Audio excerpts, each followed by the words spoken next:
दोस्तों, दिव्य भव्य कुंभ मेला का भ्रमण करने माँ गंगा मैया का आशीर्वाद लेने के पश्चात आज हम आपके सामने आए हैं। साथियों, इसी संदर्भ में हम भारत सरकार के एक उपक्रम सेंट्रल हाउसिंग कॉरपोरेशन के भ्रष्टाचार को नमन करते हैं और भ्रष्टाचारी अधिकारियों के दुस्साहस को भी नमन करते हैं, जो कि माननीय प्रधानमंत्री मोदी जी के कार्यकाल में भी शिकायत होने पर भी खौफ होकर बिना किसी नियम कानून सिस्टम के भ्रष्टाचार करते हुए मनमानी पक्षपात तरीके से कार्य करते हुए भ्रष्टाचार को आगे बढ़ाने में लगे हुए हैं। श्रीमान मैनेजिंग डायरेक्टर CWC कृपया अपने BOD द्वारा पारित आवंटित धनराशि जो कि रिटायर्ड कर्मचारियों को दे है के संदर्भ में जारी आदेश दिनांक 24/11/2024 का संज्ञान लेने का कष्ट करें। इस डिजिटल युग में क्योंकि नवरत्न कंपनी है, अरबों रुपए डिजिटलाइज करने पर खर्च किए गए हैं। उस विभाग के पास रिटायर्ड कर्मचारियों को, जबकि हर साल PRMB में उनको पैसा बांटने में समय नहीं लगता है, 6000 कर्मचारियों को आवंटित धनराशि देने में 3 महीने गुजर गए। आज तक कोई लिस्ट नहीं जारी किया गया कि कितने कर्मचारियों को किस नियम से, किस सिस्टम से, किस तरीके से पक्षपात मनमानी करते हुए धन जारी किया गया। इस तरीके से वित्तीय वितरण में मनमानी पक्षपात एक भ्रष्टाचार की ओर इंगित करता है। आम जनमानस ये सोच सकता है कि जब एक डिजिटलाइज्ड रत्न कंपनी के पास 6000 कर्मचारियों को आंकड़ा नहीं है, रिटायर्ड कर्मचारियों का आंकड़ा नहीं है, तो करोड़ों टन अनाज का वह देखभाल, आंकड़ा, वजन, लॉस, हानि कैसे रखता होगा। साथ ही साथ इनकम टैक्स का, TDS का, इनकम टैक्स की गणना किस तरीके से की जाती होगी, प्लस माइनस किस तरह से की जा सकती होगी, सोचा जा सकता है। ये भी सब जांच का विषय है। इस संदर्भ में 2016-17 असेसमेंट ईयर की एक घटना बताते हैं। जयपुर क्षेत्रीय कार्यालय द्वारा एक SIO को गलत TDS काटकर 89 धारा के अंदर गलत प्रमाण बनाकर Form 16 जारी किया गया, जिससे कि आयकर विभाग द्वारा जांच करने पर गलत पाया गया। संबंधित कर्मचारी द्वारा रिवाइज्ड ट्रेनी फॉर्म जमा किया गया। उन लेखा कर्मचारियों की गलती के कारण जो कि डिजिटलाइज नवरत्न कंपनी आज है, उस कर्मचारी को धारा 154 में अभी तक भारत सरकार आयकर विभाग से पत्राचार करने में मजबूर होना पड़ रहा है, जिसका कि इस बीच लाखों रुपए पैसे रिफंड के पैसे आयकर में रुके पड़े हैं। इसी तरीके से हेल्थ प्रीमियम का पैसे का भुगतान भी किस तरीके से कटौती करके, किस तरीके से कैपिंग करके, मिली भगत करके जारी किया जाता है, इसका भी न कोई नियम है, न कानून है, न कोई सिद्धांत है, और बताया भी नहीं जाता CWC के अधिकारियों द्वारा। ये सब यूनियन लीडर और CWC के अधिकारियों के मिली भगत से चल रहा है। इसके पहले हमने एसोसिएशन ने कर्मचारियों के fund, employees benevolent fund, pension, EPF plus घोटाला, हेल्थ प्रीमियम में अनपेक्षित रूप से प्रीमियम की बढ़ोतरी, यूनियन लीडर और अधिकारियों के साठ-गांठ से करने का शिकायत समय समय पर दर्ज किया। एसोसिएशन द्वारा भी दर्ज किया गया, विभिन्न कर्मचारियों द्वारा व्यक्तिगत रूप से भी दर्ज किया गया, PVC के माध्यम से भी दर्ज किया गया, अन्य मंत्रालय के माध्यम से भी दर्ज कराया गया, परंतु आज तक किसी भी घोटाले की, किसी भी घपले की, किसी भी भ्रष्टाचार की जांच नहीं किया गया। भारत सरकार से, प्रबंध निदेशक महोदय से हम ये गुजारिश करते हैं कि जितने भी शिकायत उनके पास पिछले 10 साल में पड़े हुए हैं, उनको निकाल कर उसकी जांच किया जाए। जब श्री लालू यादव का 2004 के भ्रष्टाचार की जांच 2022-24 में किया जा सकता है, तो CWC के भ्रष्टाचार की जांच अगर साक्ष्य मिलता है, तत्कालीन अधिकारियों के विरुद्ध क्यों नहीं किया जा सकता है। जांच न होने का मतलब है कि CWC में भ्रष्टाचार और भ्रष्टाचारी बेलगाम हो गए हैं और उन पर कोई अंकुश नहीं लगा जा सकता है। सेंट्रल हाउसिंग कॉर्पोरेशन के बोर्ड ऑफ डायरेक्टर द्वारा रिटायर्ड कर्मचारियों को देने के लिए आवंटित धन दिनांक 24/11/2024 को पत्र जारी किया गया। उस धन को आज 2-3 महीना हो गए, इस तरीके से, किस सिस्टम से, मनमानी तरीके से पक्षपात करते हुए कितने कर्मचारियों को बांटा गया, इसका लिस्ट CWC द्वारा न तो अपने किसी वेबसाइट पर दिया गया, न किसी कर्मचारी को दिया गया, न रिटायर्ड कर्मचारी के एसोसिएशन को दिया गया। सभी रिटायर्ड कर्मचारियों को एक तरफ से धन का वितरण नहीं करना पक्षपात, मनमानीपूर्ण, बिना किसी सिस्टम के, बिना किसी नियम से वितरण करना सीधे सीधे भ्रष्टाचार का मामला बनता है और गरीब रिटायर्ड कर्मचारियों का अन्याय और उत्पीड़न होता है। मैं माननीय प्रबंध निदेशक महोदय से पूछना चाहता हूं कि 24/11/2024 के लेटर के संदर्भ में कृपया अवगत कराने का कष्ट करें, वेबसाइट पर अपलोड करने का कष्ट करें कि कितने कर्मचारियों को अभी तक उनके द्वारा तो धन का बंटवारा किया गया है, किस नियम से किया गया है, किस सिस्टम से किया गया है। कृपया इसको वेबसाइट पर जारी करने का कष्ट करें। अब 2 दिन के अंदर सभी कर्मचारियों को, रिटायर्ड कर्मचारी को उनके आवंटित धन को भुगतान करने का कष्ट करें। हम लोगों को लगता है कि CWC के अधिकारी रिटायर्ड कर्मचारियों को देय धन और देय सुविधा जो जीवन निर्वाह के लिए सुविधा दिया जाता है, विभागीय टेंडर के तरह उसका आकलन किया जाता है। पहले टेक्निकल बिड, इस मामले में टेक्निकल बिड का मतलब यूनियन लीडर का सिफारिश पत्र, यूनियन लीडर को दिए गए चंदे की रसीद दिखाने पर ही सुविधा और देय धन दिया जाएगा। आपसे निवेदन है कि अविलंब एक तरफ से सभी कर्मचारियों को तुरंत देय धन राशि उनके खाते में भेजने का कष्ट करें और इस तरीके से मनमानी घोटाला करने वाले, चंदा जबरदस्ती उगाही कराने वाले अधिकारियों को उस सीट से हटाया जाए और उनके खिलाफ उचित कार्रवाई किया जाए। जो भी साक्ष्य होगा एसोसिएशन आपको उपलब्ध कराने का कष्ट करेगा। हम ये मांग भारत सरकार से भी करते हैं और सभी धन वितरित करने के बाद वेबसाइट पर लिस्ट जारी करने का कष्ट करें। दोस्तों, विभाग के मनमानी और भ्रष्टाचार से परेशान होकर, भ्रष्टाचार और मनमानी से त्रस्त होकर रिटायर्ड कर्मचारियों को अपना वाजिब हक नहीं मिलने का कुछ विवरण हम स्लाइड वाइज आपके सामने प्रस्तुत कर रहे हैं।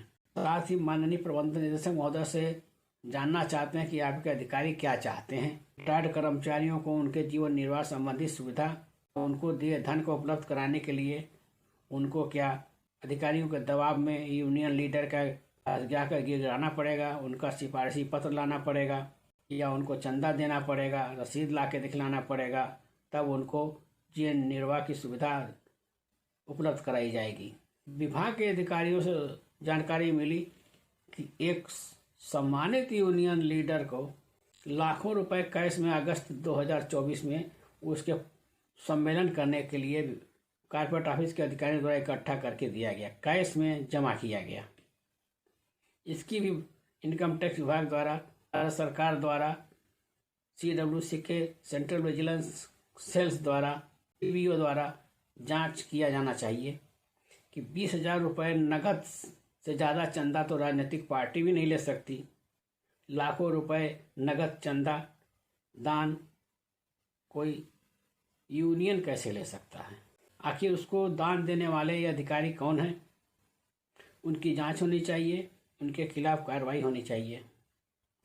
अगस्त 2024 लाखों रुपए कैश धन राशि चंदे में यूनियन लीडर को देने की जांच का हम मांग करते हैं सभी लोगों से, सभी सम्मानित जांच एजेंसियों से। इन अधिकारी जो ये 4 सेक्शन में बैठे हुए हैं या फाइनेंस डिवीजन में, इनके खिलाफ आप तक जितने भी शिकायत किए गए हैं सबकी जांच की जानी चाहिए। और पटना केस में जो टेंडर मामले में पराग ने अपना वकील खड़ा किया था, उसके द्वारा उच्च कोर्ट में अपील क्यों नहीं किया गया, इसकी भी जानकारी हम एसोसिएशन की तरफ से डिमांड करते हैं। एक कर्मचारी यदि ट्रांसफ़र पोस्टिंग में हाई कोर्ट से जीत जाता है तो CWC सुप्रीम कोर्ट में SLP दाखिल कर देती है ट्रांसफ़र पोस्टिंग के मामले में। अब भ्रष्टाचार के लेन देन में यदि वो लोअर कोर्ट से या सिंगल बेंच से जीत जाता है तो CWC उस भ्रष्टाचारी अधिकारी के खिलाफ डबल बेंच में न तो अपील करती है और न ही सुप्रीम कोर्ट में SLP दाखिल करती है या भ्रष्टाचारियों को बचाना ही CWC के मैनेजमेंट का धर्म है? क्या ऐसे ही लोगों के भरोसे नवरत्न प्राप्त किया गया है? यह सवाल हम आपके ऊपर छोड़ते हैं। दोस्तों, इस वीडियो के संबंध में आपकी क्या राय है? आप क्या कहना चाहते हैं? इस कमेंट बॉक्स में बताएं। यदि वीडियो अच्छा लगे तो आप इसे लाइक और सब्सक्राइब करें, शेयर करें, अधिक से अधिक शेयर करें, जिससे कि भारत सरकार के कानों में यह भ्रष्टाचार की आवाज़ पहुंच सके। आपके ही समर्थन सहयोग से यह भ्रष्टाचार पर जांच हो सकती है। इसलिए आपसे निवेदन है कि अधिक से अधिक लाइक, सब्सक्राइब और शेयर करें। और माननीय प्रबंध निदेशक महोदय से निवेदन है कि वह दिनांक 24/11/2024 को पारित आदेश का अविलंब 2 दिन के अंदर पालन कराएं। डिजिटल युग में डिजिट होना जरूरी है, जहाँ की अरबों करोड़ों रुपए खर्च किए गए हैं डिजिटलाइज करने में।